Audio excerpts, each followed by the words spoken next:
ஸ்ரீமதே ராமானுஜாய நமக. ஸ்ரீமத் வரவரமுனையே நமக. திருக்கோளூர் என்ற திவ்ய தேசத்தில் மதுரகவி ஆழ்வார் பிறந்தார். சித்திரை மாதத்தில் சித்திரை நட்சத்திரத்தில் அவதரித்தார். இவருடைய சிறப்பு என்ன என்று கேட்டால் நம்மாழ்வாரை மட்டுமே பாடியது. இவர் திருமாலின் சேனை முதலியாரின் அம்சமான நம்மாழ்வாரை தன்னுடைய ஆச்சாரியனாக எடுத்துக்கொண்டு அவர் பாடினார். ஒரு சமயம் ஆற்று நீரில் நீராடிவிட்டு தன்னுடைய காலை கிரமங்களை முடித்துவிட்டு வரும்பொழுது தென் திசையில் ஒரு ஜோதி தோன்றியது. அந்த ஜோதி எங்கே தோன்றுகிறது என்று தேடிக்கொண்டே வந்தார். அப்படி அவர் தேடிக்கொண்டு வரும் சமயத்தில் ஜோதியானது தென் பகுதியை காட்டியது. அதிலிருந்து அது நகரவே இல்லை. எனவே அவர் தமிழ்நாட்டின் தென் திசையை நோக்கி நடந்து கொண்டு வந்தார். கடைசியில் திருநகரையில் கொண்டு விட்டது. இவர் பிறந்த இடமோ திருக்கோளூர். அவர் வடதிசையில் ஏதோ ஒரு கோயிலில் கைங்கரியம் பண்ணி கொண்டு வந்தார். இந்த ஜோதி என்ன என்பதை அறிவதற்காகவே நடந்தே வந்தார். அந்த ஜோதியானது நம்மாழ்வாரிடத்தில் ஐக்கியமானது.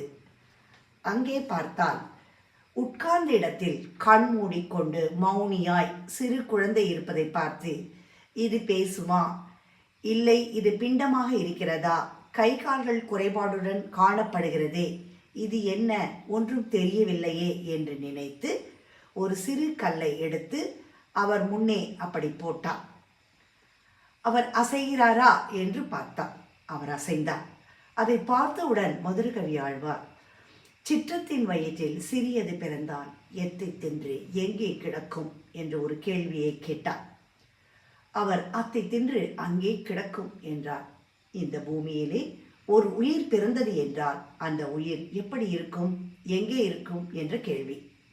இந்த பூமியிலே பிறக்கக்கூடியதான ஒரு உயிரானது இந்த பூமியிலே வளரக்கூடியதானதை தின்று இந்த பூமியிலேயே இருக்கக்கூடியவதை அனுபவித்து கொண்டு அங்கேயேதான் இருக்கும். அது பரமபதம் செல்வதில்லை என்று எண்ணினார்.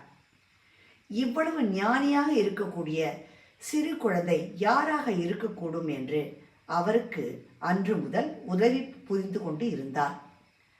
அவரிடத்தில் கைங்கரியம் பண்ணி கொண்டு வந்தார். அவருடைய ஞானமானது மிளிர்ந்து வருவதைக் கண்டு அவரையே தன்னுடைய ஆசிரியர் என்று எடுத்துக்கொண்டார். அவருடைய திருவாய்மொழி பாடல்களை எழுதி வைத்தார்.